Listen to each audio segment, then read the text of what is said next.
Você está ouvindo Jornal da Manhã, edição Maceió.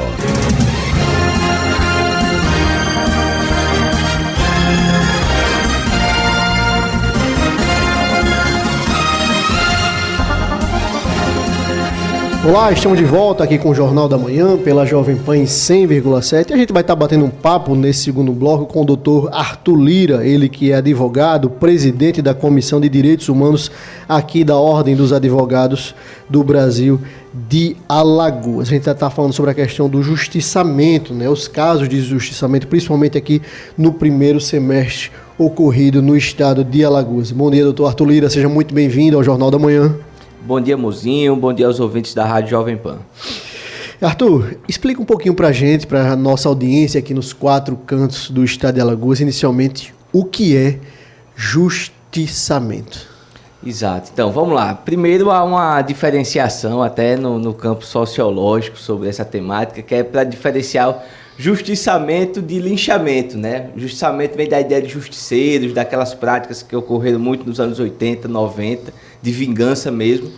E está muito atrelado ao linchamento, que na verdade essas discussões hoje é de linchamento, que é quando uma ação coletiva para punir alguém se reúne em grupos ali aleatoriamente, como vem registrando a OAB, vamos falar isso adiante, para que se pratique justiça com as próprias mãos, né? Então, por isso que também vem essa ideia do justiçamento nesses casos. Então, basicamente é isso. O justiçamento, que é o lixamento nessa nossa discussão, é quando essas pessoas se reúnem ao ver um fato específico, que possivelmente é um fato delituoso, é um crime ali evidente, e aí se reúnem para pegar aquela pessoa e praticar justiça com as próprias mãos, cometendo, evidentemente, outros crimes nesse sentido.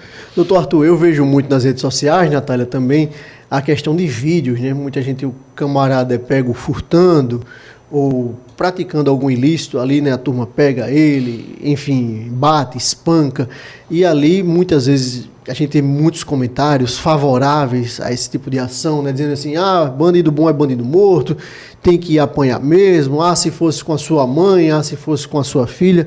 É bom que o doutor Arthur explique também para a nossa população que esse tipo de ação, isso é um crime, né? Então explica para a gente, Arthur, quem participa desse tipo de justiçamento, desse linchamento, quais são as sanções, por exemplo, as sanções penais que essas pessoas podem incorrer? Exato. Nesse cenário, há uma possibilidade e um marco de crimes, né? Desde uma lesão corporal leve até mesmo um homicídio qualificado, que a pena é de 12 a 30 anos, ou seja, a pessoa pode parar num tribunal do júri e cometer um excesso dessa natureza. Evidentemente que, só para um registro importante nesse sentido, que de 2015 a 2024, quase 10 anos, mais de 100 pessoas aqui em Alagoas morreram em razão dessas práticas de linchamento. Então, o que é que acontece?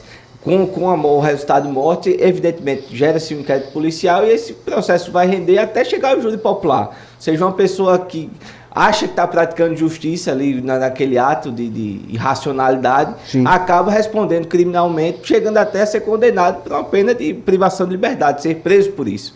Então, é um alerta que a gente faz para a população muito, muito importante nesse sentido, que é justamente não cometer. Quando chegar no caso desse, que se acione as forças policiais competentes para isso e o devido processo aconteça e aquela pessoa venha a ser responsabilizada via justiça. Cometer um crime em cima de outro não é muito bacana, né? E olha, João, tem uns números aqui, doutor Arthur. A OAB Alagoas registrou, João, 31 casos de justiçamento neste ano, né, nesse primeiro semestre, sendo 5 fatais e um total de 720, como o senhor falou, entre 2015 e 2024, 129 com mortes, né? E na sua visão, o que é que explicaria esse aumento recente também? Eu acredito que essa cultura que como o João Mozinho colocou aqui no início, né, nesse discurso do bandido bom e bandido morto, esse discurso que assumiu a pauta política, inclusive aqui em Alagoas, tanto na Câmara Municipal, na Assembleia Legislativa, com representantes na Câmara Federal. E há também um discurso em diversos meios que a gente acompanha de banalização da audiência de custódia. Se diz muito que a polícia prende e a justiça solta. Nos anos 90, as pessoas cometiam lixamento não acreditando na força policial. Hoje, essa angústia, essa raiva da população se transformou-se para a justiça. E quando a gente vai ver os dados, isso não é verdade. Hoje no Brasil, cerca de 60% das audiências de custódias homologam a prisão em flagrante e convertem em prisão preventiva. Ou seja, mais de 60% são presos em flagrante e depois presos preventivamente, que é aquela prisão para responder o processo sem a liberdade.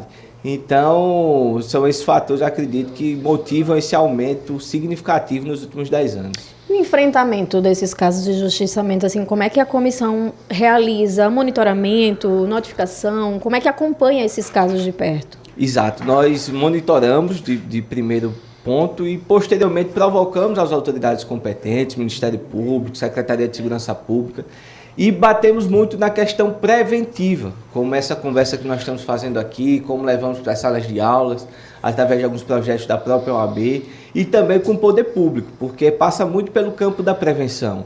A gente sabe da angústia de uma vítima, de um furto, de um assalto. É legítima aquela revolta, aquela irracionalidade por parte da vítima. Porém, o Estado não pode agir dessa forma. O Estado tem que buscar responsabilizar.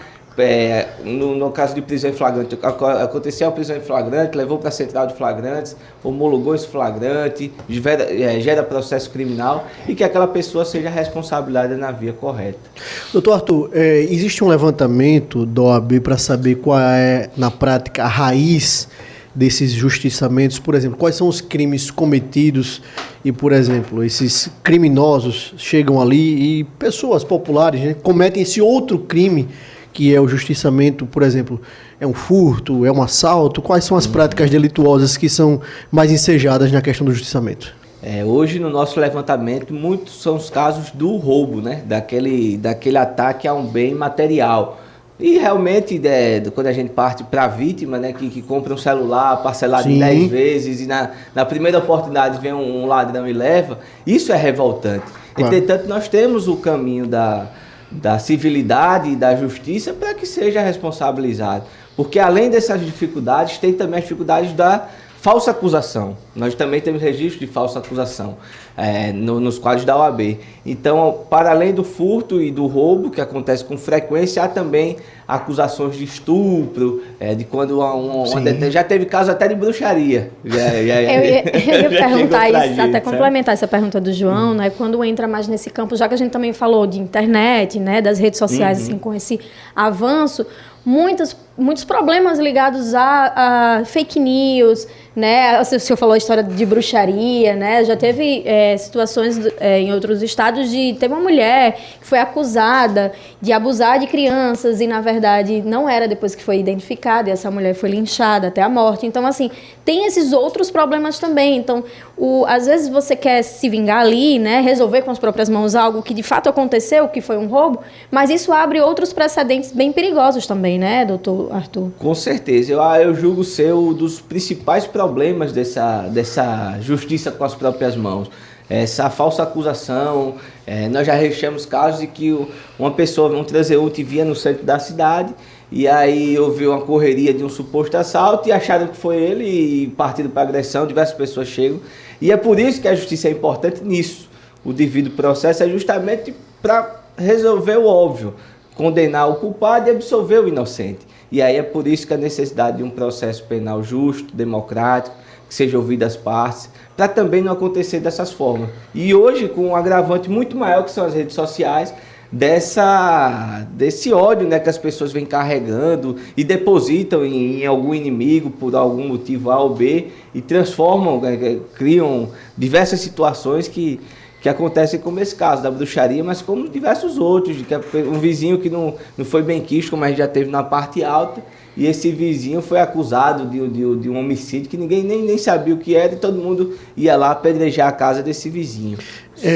E doutor Arthur, Natália, por exemplo, eu já vi casos esdrúxulos aqui em Maceió, inclusive, né, onde pessoas estão simplesmente passando na rua, vem alguém sendo espancado e simplesmente ali chegam... Se junta ao grupo, né, Se junta ao grupo, não sabe o que está acontecendo ali, enfim, dá um pontapé, dá um tapa, pega um material cortante, um pedaço enfim, pontiagudo, enfim. E ali você começa ali um lixamento, uma agressão Muitas física, vezes nem de fato, sabe do que aconteceu, do que só tá vai se ali passando. despejar o ódio e a violência também, então, né? assim, é um crime, como você muito bem colocou, Natália, é um crime dentro de um outro crime, muitas vezes. E é bom que a população tenha essa consciência e que a autoridade policial é a grande responsável para defender a nossa população. Essa autoridade policial que é treinada, que tem um aparato técnico, um aparato emocional para defender a nossa população, a nossa gente. Doutor Arthur Lira, advogado, presidente da Comissão de Direitos Humanos de OAB, a gente quer agradecer demais a sua presença aqui no Jornal da Manhã, quer fazer o convite público para que o senhor esteja aqui em outras oportunidades, tratando dessas e de outras temáticas tão importantes para a nossa população, para a conscientização, sobretudo, da nossa população alagoana, maceiense, e a gente quer deixar um espaço para suas considerações finais. Perfeito, Mozinho. Eu agradeço bastante a você, a Natália, toda a equipe que constrói o Jornal da Manhã aqui da Jovem Pan e dizer que estamos sempre à disposição. O que for de temáticas para contribuir. A nossa Comissão de Direitos Humanos, além do caso de injustiçamento, nós acompanhamos violência policial, violações dentro do sistema prisional, violações com a população em situação de rua, ou seja, tá aí, que muito grande. Tá aí as dicas das pautas, viu, Natália Barros? As dicas da pauta do Arthur. Já ajuda. Muito obrigado. A gente agradece mais uma vez ao doutor Arthur Lira, advogado, presidente da Comissão de Direitos Humanos da Ordem dos Advogados do Brasil aqui do estado de Alagoas. Obrigado à minha companheira de bancada, Natália Barros, o nosso querido Bitoca, o Damião Santos aqui sempre na técnica, o Mailson Franklin sempre nas ruas de Maceió com Geraldo Salgueiro, o Robson Florentino e a Maria Regina Leão nas redes sociais. Muito obrigado a todos vocês e até amanhã, até quinta-feira, se Deus quiser. Tchau, tchau, ouvinte. Muito obrigada pela sua companhia e até amanhã.